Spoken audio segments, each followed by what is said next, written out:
Veil. Have I been saying my channel name wrong the whole time? Behind the Veil? Bringing Up the Veil. How funny. I can't even say my channel's name. This is so funny. Okay. Well, I already filmed 3 videos. So, thank you for joining Bringing Up the Veil with Lexi. I'm Lexi, and this is the mini-series I'm doing, sharing my personal spiritual awakening experiences with you guys. I guess I didn't know where to start when I was collaborating with my spiritual mentor, Marilyn Posick. She said, you should make a video and then post on your channel, which means I had to make a channel. And I had to think in the recesses of my mind over the past 3 years on my spiritual journey of what were the phases, what were things that I tripped up on and had problems with, and where did it start? And it all started with a dream.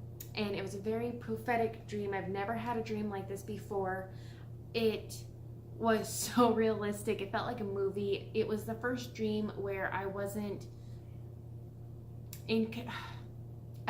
viewing the dream from my personal standpoint. It was on the shoulder of a different version of myself. And I was like, okay, a dream, you just go with it. And I woke up, my husband was having weird dreams. This was during the time I was not in a spiritual place at all. I had denounced all religions and thinking spirituality was religion, and just really didn't care at the time. I don't want to say care, but I just didn't. I had an early connection with Source and my guardian angels and everything behind the veil, but then I lost it around 10 or 7 to 10, and I never really looked back at what my beliefs were or anything. And in fall 2015, I started having really, really bad sleep problems occur when I was a heavy sleeper before. So having any kind of sleep problems or insomnia is completely not like me. I can sleep for 23 hours a day and the rest for bathroom and eating breaks.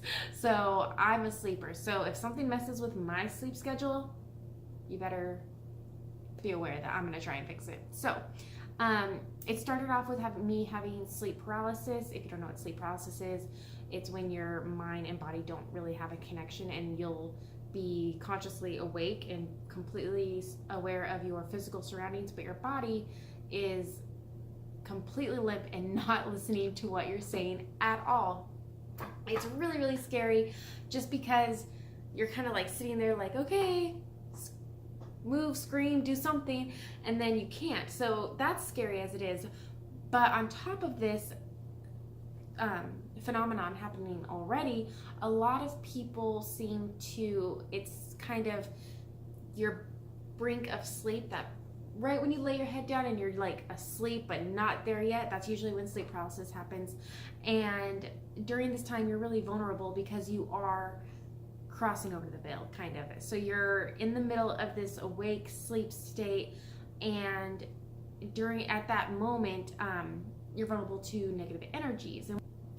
And when I say negative energies behind the veil, the way I see it is we have our 3D world, how we perceive everything, very our humanistic ways, polar ways, good, bad, evil, right, that kind of stuff.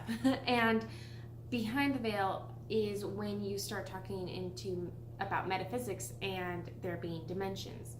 Now, a lot of people, different people call beings or conscious beings behind the veil many, many different things all over the time frames. You have gods, deities, angels, demons, if they're negative energy, aliens. Alrighty, so sorry about the cats.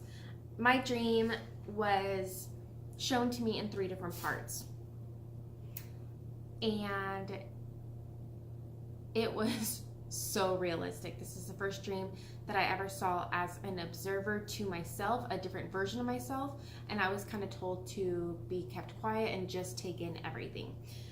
That was a knowing that I got when I came to in this dream. So when I came to, the part of the dream that was similar to other dreams was I came to, and I don't know how I got to this place I just kind of woke up and I was in a briefing conference, or yeah, like a conference room that you would see in a hotel. And my entire setting of this dream, the best way I could explain it at the time and the best way it looked, oh my gosh. Okay, I'm gonna start this over. What are you doing? What are you doing?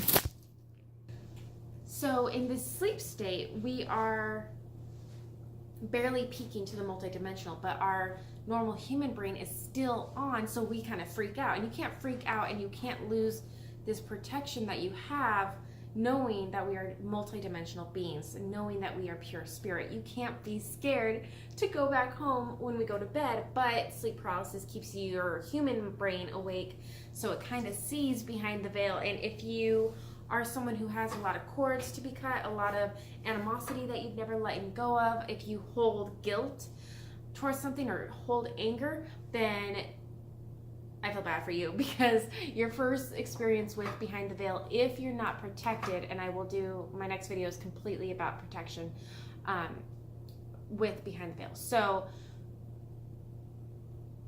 it's scary, and a lot of people see, my husband, for example, when he has sleep paralysis, he sees shadow men. It's like he can actually see like a shadow man because he can open his eyes, but he can't move his body, and that's scary.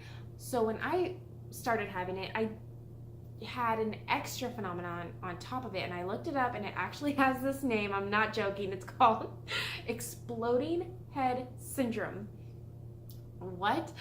I can't believe they couldn't come up with a better name, but yeah, exploding head syndrome is a phenomenon that happens for no explainable reason when you hear a really loud horn, like feeling right next to your ear.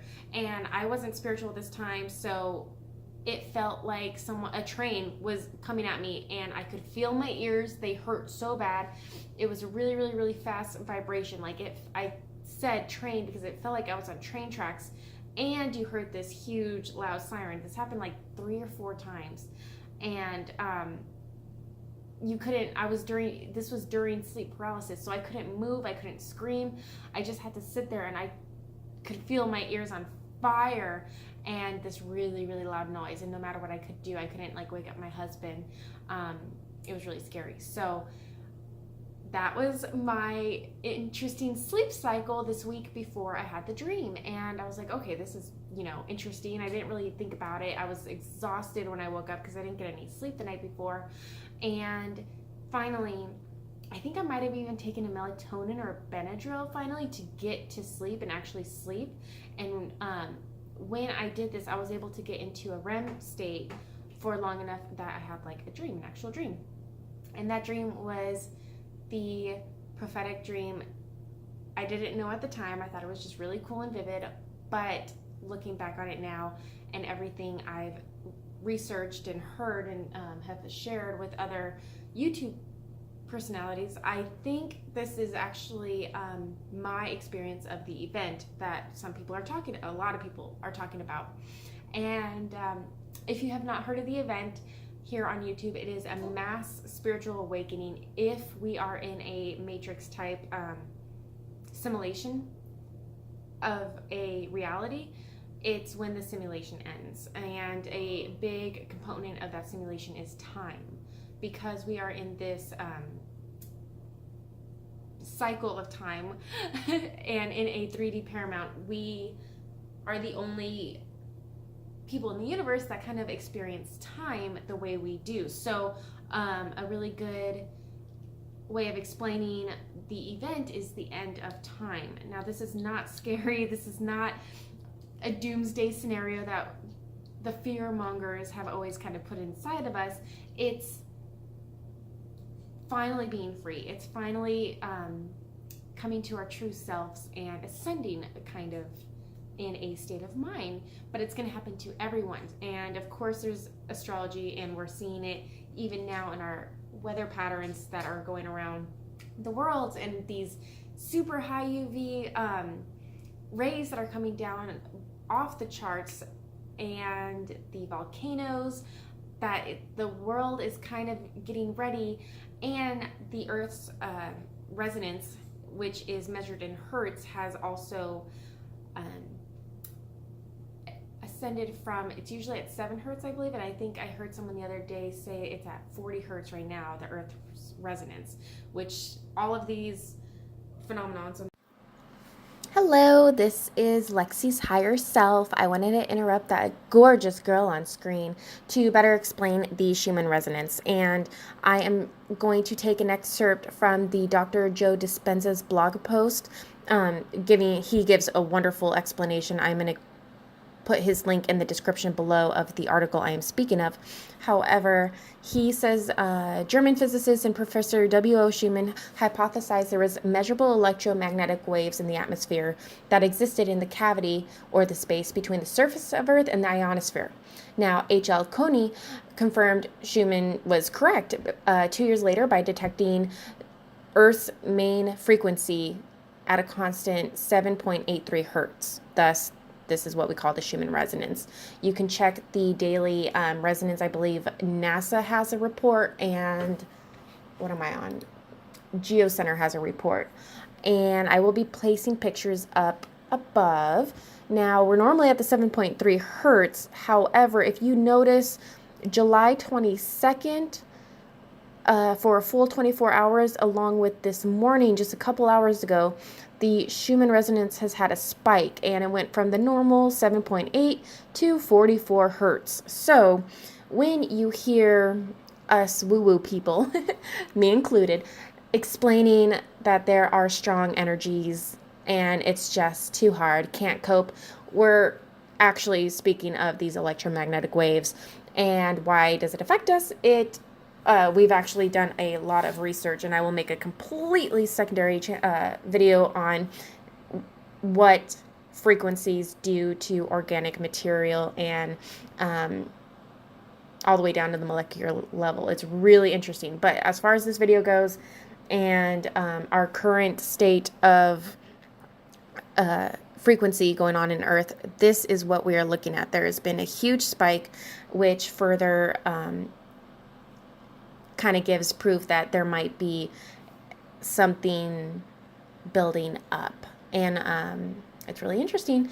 So the Earth are unexplainable, unheard of, unprecedented, so it even gives more fire to there being a frequency shift, a polar shift, a event that will change the way that we view our reality, a shift. And no one really knows when it is, but from what I understand, this year is going to be a very big change from July till December. So a lot of people were kind of awakened pre this event, so we could talk and understand and attune ourselves to these new energies and let go of all of our programming in a slower time than some people who wake up at the very last moment will be able to have. And these people are called light workers, and we're here to kind of ground the light to the new vibrations that are coming in to the Earth's electrical grid. So I believe this was my version of the premonition. And I'm sure you have great reason to believe it is. However, you take forever to explain things. So your higher self is back with you to cut you off and promise to the audience that their next video will be about my premonition of what I believe to be the shift of energy and where I will be, or where one version of me was at the time of the event. So I have some funny bloopers of my cats kind of wrecking in on my video. So let's look at them. The black one is Da Vinci, and the one that looks like a kangaroo is William. I love them both. And the only sign-off I could possibly think of that sounds fitting would be, in the words of Bob Barker, help control the pet population, have your pets spayed or neutered. And that is all I have to say for today, but you know I have more to say, so please like, subscribe if you like me. If you don't, hey, you know what? I completely understand. Our frequencies did not match at this time. You have a lovely day, and let's hold tight with these energies coming in. Have a great one. Bye.